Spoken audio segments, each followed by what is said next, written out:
Inventing Reality: The Politics of the Mass Media by Michael Parenti. To Kathleen Lipscomb, who works so devotedly to build a better reality while rejecting the invented one, and to the memory of Philip Moranto, who did the same. A word to the reader. For many people, an issue does not exist until it appears in the news media. How we view issues, indeed, what we even define as an issue or event, what we see and hear, and what we do not see and hear, are greatly determined by those in control of communications. Be it labor unions, peace protesters, the Soviet Union, uprisings in Latin America, elections, crime, poverty, or defense spending. Few of us know of the things except for the way they are depicted in the news. Even when we don't believe what the media says, we are still hearing or reading their viewpoints rather than some other. They are still setting an agenda, defining what it is we must believe or disbelieve, accept or reject. The media exert a subtle, persistent influence in the defining scope of respectable political discourse, channeling public attention in directions that are essentially supportive of the existent politico-economic system. Be this as it may, growing numbers of people are becoming increasingly aware that the media are neither objective nor consistently accurate in their portrayal of things. There seems to be a growing understanding that we need to defend ourselves by monitoring and challenging the misinformation that we are fed. In this book, I will try to determine how the news media distort important aspects of social and political life and why. The press's misrepresentations are not usually accidental, not merely the result of the complexity of the actual events and the honest confusions of poorly prepared reporters. While those kinds of problems exist, another kind of distortion predominates, one not due to chance or to the idiosyncratic qualities of news production and news people. The major distortions are repeatable, systematic, even systemic, but the product not only of the deliberate manipulation, but of the ideological and economic conditions under which the media operate. One book cannot cover all that might be said about the media. I will concentrate on the national and international political, economic, class issues, saying relatively little about the racist and sexist biases in the media content, beyond what is dealt with in the first chapter. I do not deal with the entertainment media and many of the hidden ideological political biases found therein. That subject awaits a later volume.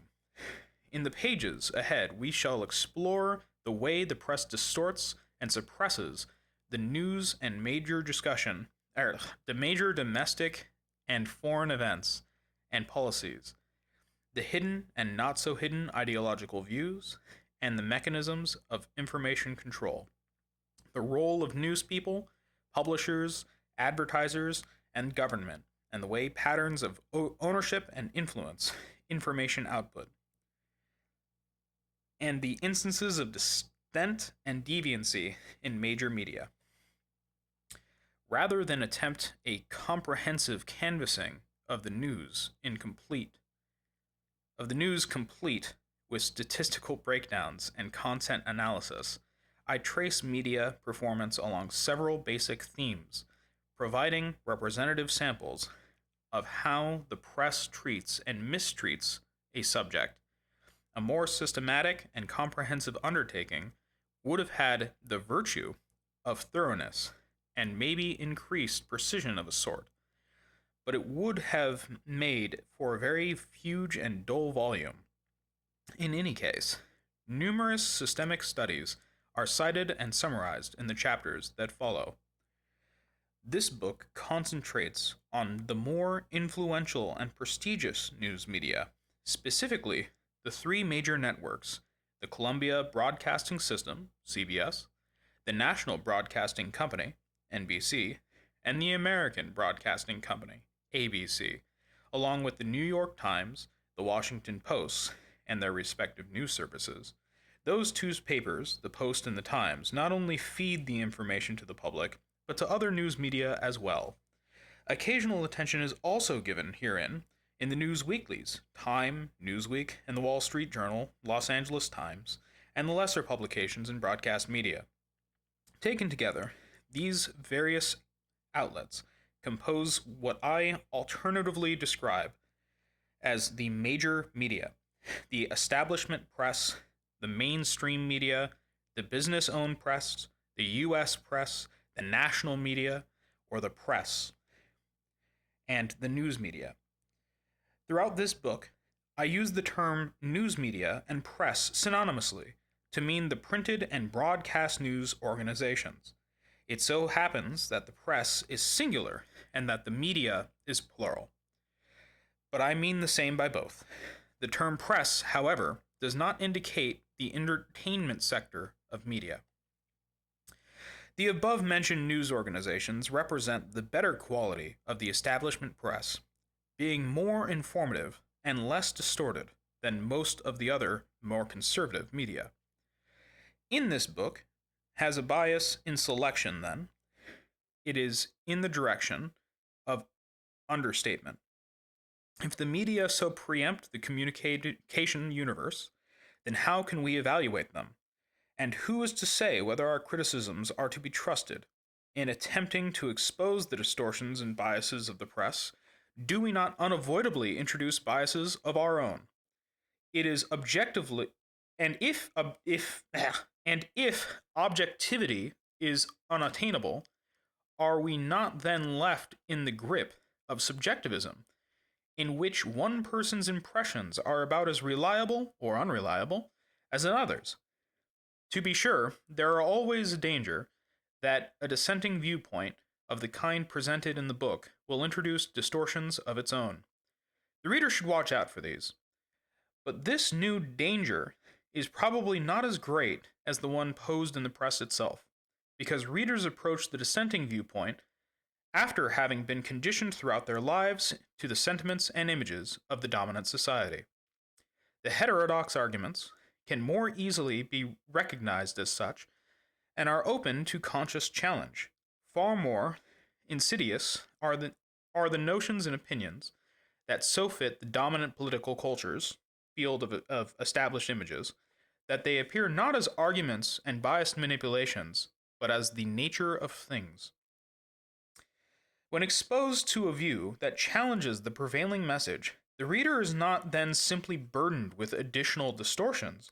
A dissent view provides us with an occasion to test the prevailing beliefs, to contrast and compare them, and then compare and open ourselves to information and questions that the mainstream media and dominant belief system in general have ignored or suppressed. Through this clash of viewpoints, we have a better chance of moving towards a closer approximation of the truth. In addition, we have the test of experience itself. Common sense and everyday life oblige us to make judgments and then act as if some images and information are closer to the truth than others. Misrepresentations can be eliminated by the process of feedback, as when subsequent events fail to fulfill the original images. For instance, after decades of mass media alarms about the Red Menace threats and other subsequently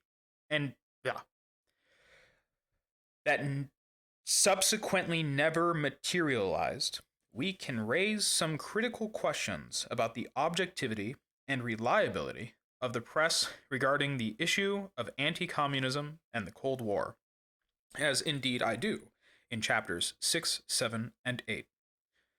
There is also the internal evidence found in the press itself. We can detect inconsistencies in the press by drawing from the other reports in the same mainstream press. We can note how information often supports the official view is given top play, while developments that seem not to fit are relegated to the back pages. Also, like any liar in the press is filled with contradictions. Seldom holding itself accountable for what it says, it can blithely produce information and opinions that conflict with previously held ones, without a word of explanation for the shift.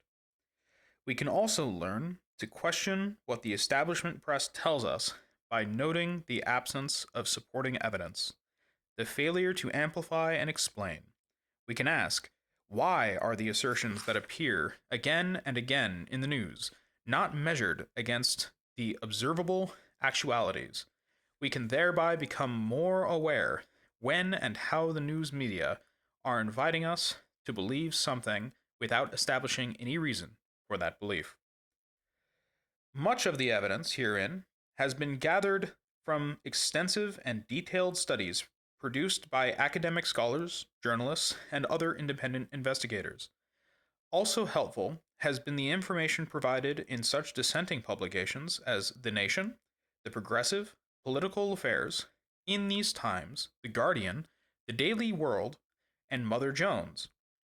Publications that have proved right more often than not on a wide range of issues that the major media regularly misrepresent. Some readers will complain of this book's one-sidedness. But if that is true, then we need to hear all sides and not... Some readers will complain of this book's one-sidedness. But if it is true that we need to hear all sides and not just one, then all the more reason why the criticisms and information usually suppressed or downplayed by the American press deserve the attention accorded them in the pages follow. In any case, it can be observed that the people who never complain about the one-sidedness of their mainstream political education are first to complain of the one-sidedness of any to challenge it. Far from seeking a diversity of views, they defended themselves from the first exposure to such diversity, preferring to leave their conventional political opinions unchallenged. A former member of the Federal Communications Commission, Nicholas Johnson, once urged people to talk back to their television sets. We can talk back to the media a lot better and demand a lot more only when we know how we are being manipulated and why we are being lied to. This book is an attempt to understand how and why the media are the way they are, so that we might better defend ourselves, not only in talking back in the privacy of our living rooms, but by organizing, struggling to become active agents in our own lives and the creators of our own reality. Acknowledgements. No author works in a vacuum. The critique builds on work that came before it. I want to express my gratitude to the persons who played no active role in the preparation of this manuscript, but whose efforts provided valuable foundation in the inspiration of my own. Specifically, George Seldes, James Aronson, Noam Chomsky, Herbert Gans, Robert Serino, Todd Gitlin, Alexander Cockburn, Peter Dreyer, Andrew Kopkind, Edward Herman, Frank Broadhead, William Dorman, David Paletz, Robert Entman, and last but certainly not least, Herbert Schiller. For research and editorial assistance rendered, my thanks to John Ambrosio, Norman Bauman, Laura Brown, Janet Kaufman, Richard Hoffvictor, Dwight Hunter, David Leach, and most of all, Kathleen Lipscomb, Philip Green of Smith College, Paul Blanchard of Eastern Kentucky University, David Moore of the University of New Hampshire, and Alan Johnson of the University of Connecticut at Hartford also provided valuable critiques. An expression of appreciation is owed to W.H. Ferry and Carol Ferry, Amy Garber, Clara Hendel, and the late Samuel Hendel for the financial support that they extended to me while the project while I was at the Institute for Political Studies. Finally, my thanks to the people at the St. Martin's Press, especially editor Peter Doherty, Sarah Rosenthal, David Kaufman, Judy Rundell, Marcia Cohen, Denise Quirk, and many other whose skills and labor at the editorial, production, printing, and sales, and were so crucial in making inventing reality a reality. Philip Moronto, the political scientist and activist, and a close special friend of mine, was an important source of support and inspiration in my work and life. His untimely death remains a cause of real grief to me and many others. Even if he did not live to see its completion, he was, in his own way, especially crucial to the creation of this book. You are listening to the audiobook of Inventing Morality, Inventing Reality, The Politics of the Mass Media by Michael Parenti. This was read somewhat poorly by me. I have never recorded an audiobook before, and I am learning how to do this with a little bit more grace. So please offer me the same grace you would if you were doing this yourself with no prior training. I hope to do this whole book and take it one chapter at a time or a set number of minutes or hours. If you like this, consider donating to the Party of Socialism and Liberation, or any other socialist or communist foundation in the world around you. I hope that you're all having a good day, and goodbye.